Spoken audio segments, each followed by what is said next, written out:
హరీష్ రావు కేటీఆర్ పై జాగృతి అధ్యక్షురాలు కల్వకుంట్ల కవిత మరోసారి సంచలన వ్యాఖ్యలు చేశారు.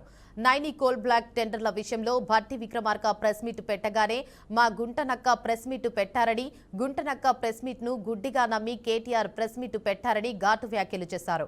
ఆర్ఎస్ ఓబీసీలకు సైట్ విజిట్ విధానం లేదని సెటైర్ వేశారు. మెగా కృష్ణారెడ్డి కోసమే నైని టెండర్లు పెట్టారని, ఈ టెండర్ల అంశంలో సృజన్ రెడ్డి కేవలం చిన్న చేపనే అన్నారు. ఇక పవర్ మినిస్టర్ భట్టికి లేఖ రాయడానికి బీఆర్ఎస్ కు ఇబ్బంది ఏంటి అని నిలదీశారు. లైన్ అతిక్రమించడం కరెక్ట్ కాదు. దీన్ని ఆసరాగా తీసుకొని బీఆర్ఎస్ పార్టీ నాయకులు వెంటనే ఆ జర్నలిస్టులకు అండగా వెళ్ళిపోయినారు.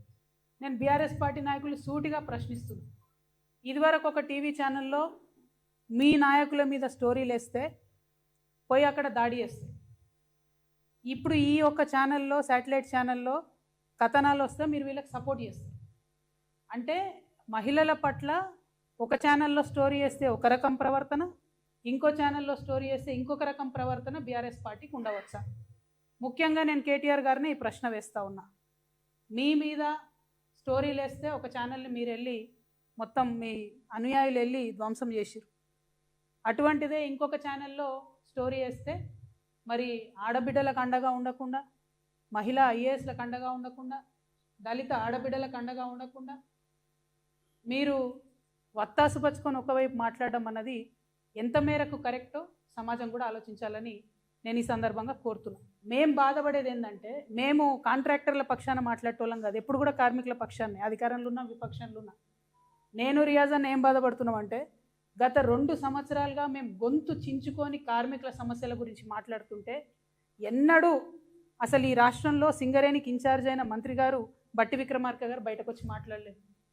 ఎన్నడూ కార్మికులకు ఎంత అన్యాయం జరిగినా, మెడికల్ బోర్డు పెట్టకపోయినా, ఇంటర్నల్ ప్రమోషన్ లేకపోయినా, 100 అన్యాయాలు జరిగినా కూడా బీఆర్ఎస్ పార్టీ ఎప్పుడు వచ్చి మాట్లాడలేదు. అదే ఒక తిమింగలం లాంటి కాంట్రాక్టర్కి అన్యాయం జరుగుతుంది, ఎక్కడ ఈ టెండర్ చేజారిపోతుంది అనగానే మొత్తం బీఆర్ఎస్ పార్టీ నాయకులందరూ వచ్చి వారికి కొమ్ముగాయడం అంటే నిజంగా చాలా దారుణం. ఇది ఎందుకోసం ఈ మాట చెప్తా ఉన్నామంటే, అసలు నైని అనేటటువంటిది 2015లో, ఇంతకుముందు అది గుజరాత్కు ఉండే. నైని అనేది ఒరిస్సాలో ఉంటుంది మైన్, కోల్ మైన్. అది మొదలు గుజరాత్కు ఉండే. అప్పుడు గుజరాత్లో ఉన్నప్పుడు అదాని గారు టెండర్ చేస్తే దేశవ్యాప్తంగా ఉన్న బొగ్గు స్కామ్లో భాగంగా క్యాన్సిల్ అయిన టెండర్లో ఈ టెండర్ కూడా క్యాన్సిల్ అయింది. అయిపోయిన తర్వాత తెలంగాణ రాష్ట్రం ఏర్పడ్డాక 2015లో Naini tender, Naini coal block తెలంగాణకు అలొకేట్ అయింది. ఆ విషయం ఇవాళ ప్రజల వద్ద నేను స్పష్టంగా చెప్పదలిచిన. ఇంకొక మాట ఈ గుంటనక్క ఏమంటారు, ఎంత దారుణం అంటే, it is an insult to entire Dalit community. I'm telling you. Bhatti Vikramarka గారికి నేను లెటర్ రాయను, కిషన్ రెడ్డి గారికి రాస్తాను. భట్టి విక్రమార్క గారు power minister. He has every power in his hand to cancel the tender. ఆయన చేసింది కూడా నేను టెండర్ క్యాన్సిల్. మరి మీకేమైంది లెటర్ రాయడానికి? ప్రధాన ప్రతిపక్షానికి ఉప ముఖ్యమంత్రి గారు, పవర్ మినిస్టరు, అట్లీస్ట్ మీరు రాయాలి కదా లెటర్. ఉన్నాం మేమేం డిమాండ్ చేస్తున్నామంటే, అసలు ఈ ఎండిఓ సిస్టమ్ ఉండకూడదు. ఎండిఓ అంటే సులభంగా ఏంటంటే, సింగరేణికి ఆల్రెడీ ఉన్న బొగ్గు గనికి కంప్లీట్గా లీజ్ ఇచ్చేటటువంటి వ్యవహారం. అంటే మట్టి వాళ్ళే తీసుకుంటారు, బొగ్గు వాళ్ళే తీసుకుంటారు, తీసుకున్న బొగ్గును కూడా వాళ్ళే అమ్ముకుంటారు. అట్లా కాకుండా సింగరేణికి మొత్తం ఇప్పుడు 22 అండర్ గ్రౌండ్ మైన్లు ఉంటాయి.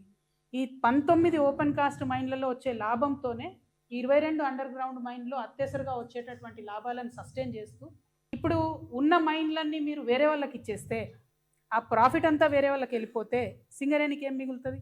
మహేష్ కుమార్ గౌడ్ గారు చిట్ చాట్లో చెప్పిరని విన్నా. నేను స్వయంగా ఆయన బయట అయితే చూడలేదు. అదేందో నేను కాంగ్రెస్లోకి వస్తా అంటే ఆయన వద్దన్నాడట. నేను మహేష్ అన్నని చెప్తున్నా, అన్న కాంగ్రెస్లో ఏం లేదు, అది లూజింగ్ పార్టీ, ఓడిపోయే పార్టీ. నెక్స్ట్ టైం కాంగ్రెస్ రాదు తెలంగాణలో. నెక్స్ట్ టైం తెలంగాణలో మా జాగృతి పార్టీ గెలుస్తుంది.